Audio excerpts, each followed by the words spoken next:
আজ বন্ধুদের জন্য নিয়ে এসেছি ঝরঝরে নিরামিষ নবরত্ন পোলাও। হ্যাঁ বন্ধুরা, খুব সুন্দরভাবে বাড়িতে বানিয়ে ফেলুন।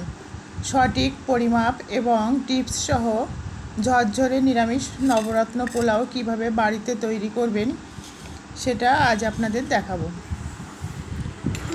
আর খেতে অসাধারণ এই পোলাওটা আপনারা আলুর দম বা চিকেন বা মাটনের সঙ্গে খেতে পারেন। আর যারা নিরামিষ যারা একদম নিরামিষ ভেজিটেরিয়ান তারা আলুর দম বা পনির দিয়েও খেতে পারেন। আর এর মধ্যে কিন্তু পনিরও দেওয়া আছে। আর কোনো আলুর দম বা চিকেন বা পনির না হলেও কিন্তু চলবে, যেভাবে এই নিরামিষ পোলাওটা তৈরি করা হয়েছে তাতে অন্য কিছুর আর প্রয়োজন হবে না। তা শুরু থেকে শেষ অবধি রেসিপিটা দেখার অনুরোধ রইল। তো চলুন দেখা যাক কিভাবে নিরামিষ নবরত্ন পোলাওটা তৈরি করেছি। এখানে আমি সাদা বাসমতি রাইস নেব 300 গ্রাম। এটা 250 গ্রামের বাটি। এটা আতপ বাসমতি রাইস, এটা 250-র একটু বেশি হয়ে গেল। আর একটুখানি নেব 300 গ্রাম মতো। তা প্রথমে চালটাকে জল দিয়ে ধুয়ে একবারই ধোবো, উপর থেকে ভালোভাবে ধুয়ে। বেশি ধুলে বাসমতি রাইস বলুন বা গোবিন্দভোগ বলুন বেশি ধুতে নেই।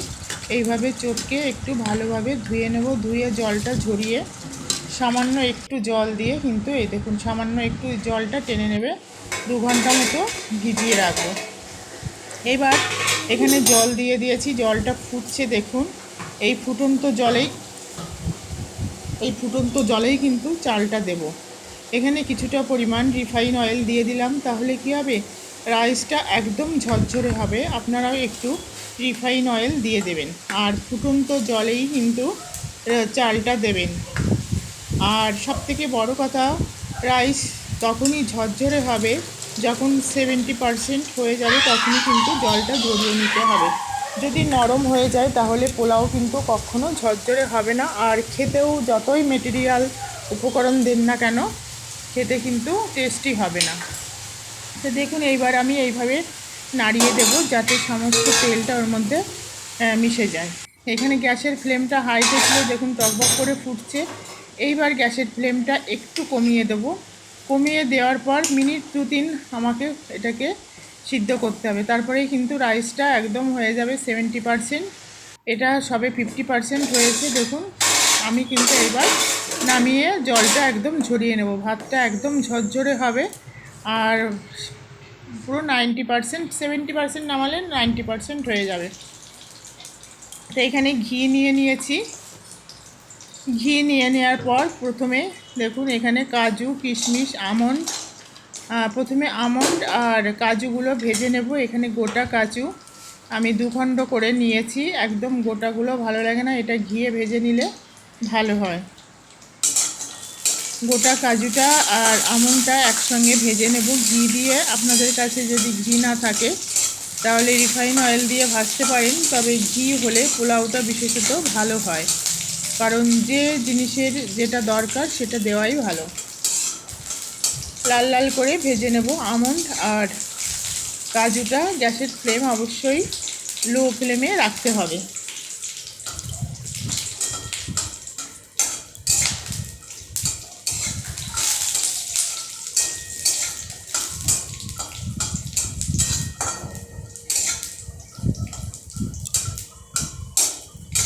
দেখুন কাজু আর আমন্ডটা ভাজা হয়ে গেছে।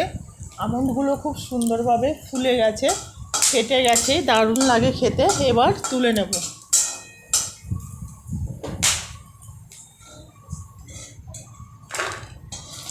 আমন্ডগুলো খুব সুন্দরভাবে ফুলে গেছে।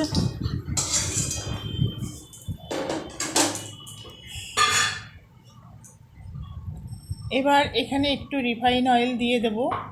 যে সবজিগুলি আমি দিয়েছি সেই সবজিগুলো কিন্তু বন্ধুরা এবার ভাজবো একে একে। প্রথমে পনিরটা ভেজে নেব। এখানে 150 গ্রাম পনির আছে, আমি কেটে রেখেছিলাম, কিন্তু আমার ঘরে যে কাঠবিড়ালি আছে সে খেয়ে নিয়েছে।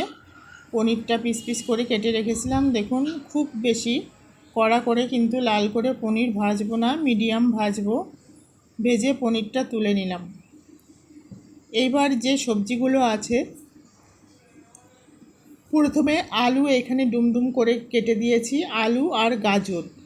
আলু আর গাজরটা এখানে প্রথমে ভেজে নেব, যেহেতু আলু আর গাজর একই টাইপের শক্ত, তাই প্রথমে এটা আপনারা চাইলে আলাদা করে ভাজতে পারেন, কিন্তু আলাদা করে ভাজলে সেই তো একসঙ্গে যাবে বন্ধুরা, আর টাইমটাও অনেক লাগবে।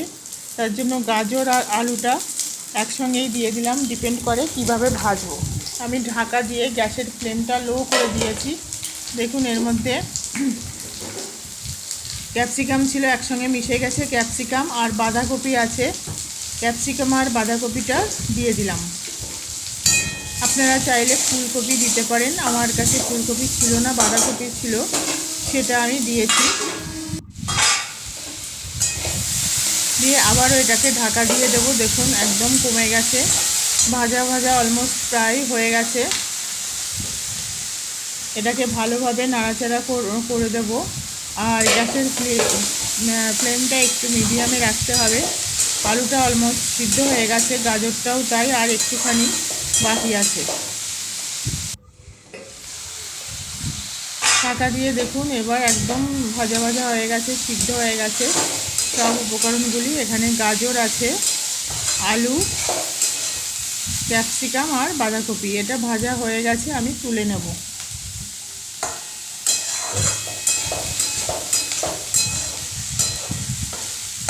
আপনারা যদি আপনাদের বাড়িতে মেম্বার বেশি থাকলে বন্ধুরা, বেশি রাইস নিলে তখন তার পরিমাণটাও কিন্তু সেইভাবে বাড়িয়ে দেবেন।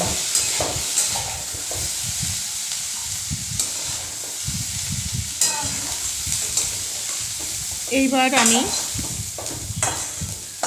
একটু রিফাইন অয়েল দিয়ে দেবো, একটু ঘি দেবো আগে, আর একটু রিফাইন অয়েল দেব, এটা গাওয়া ঘি আছে। আর এর মধ্যে একটুখানি রিফাইন অয়েল দিয়ে দেব, কারণ সব সবজিগুলো আমার ভাজা হয়ে গেছে। রিফাইন অয়েল দেব না, ঘিয়ের মধ্যেই দিচ্ছি। গোটা জিরে দিয়ে দিলাম, আর এখানে দারচিনি, লবঙ্গ, এলাচ, 3টে এলাচ আছে, লবঙ্গ অনেকটা পরিমাণ আছে, দারচিনি আর কিশমিশ দিয়ে দিলাম। এই উপকরণগুলি আমি দেখিয়েছিলাম বন্ধুরা, কিন্তু হয়তো ভিডিওতে দিতে ভুলে গেছি। যাই হোক, ঝরঝরে ভাতটা দেখুন জাস্ট কতটা সুন্দর হয়েছে, এত ঝরঝরে হয়েছে ভাতটা, একটার গায়ের সঙ্গে কিন্তু একটা লেগে নেই বন্ধুরা, এতটা ঝরঝরে হয়েছে। আর খেতেও কিন্তু দারুণ, এটা কিন্তু 5 ঘন্টা রেখেও আপনি খেতে পারবেন।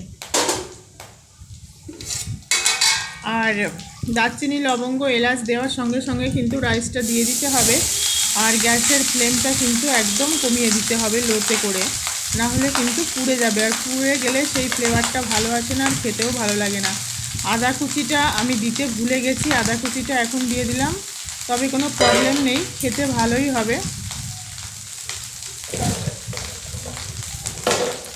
আদা কুচি দিয়ে দিলাম, দিয়ে এইবার নাড়াচাড়া করতে হবে, করে যে সবজিগুলো ভেজে রেখেছি সেগুলি দেবো।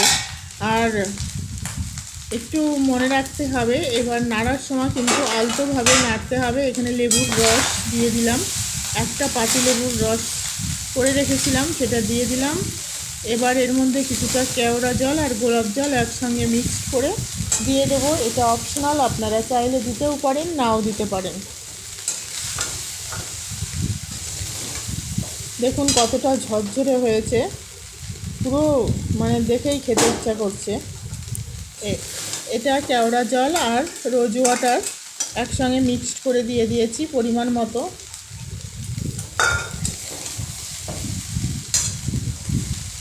এখানে ভেজে রাখা কাজু আর আমন্ড আর পনিরগুলো দিয়ে দিলাম, দিয়ে সমস্ত উপকরণ আমার রেডি। একটু সুগার দিয়েছি বন্ধুরা মাঝে দিয়ে, এবার আমি কিন্তু পোলাওটা সার্ভ করব। তো দেখুন কত সুন্দর হয়েছে, খেতেও অসাধারণ। আপনারাও, আশা করি আজকের রেসিপিটা আপনার ভালো লেগেছে।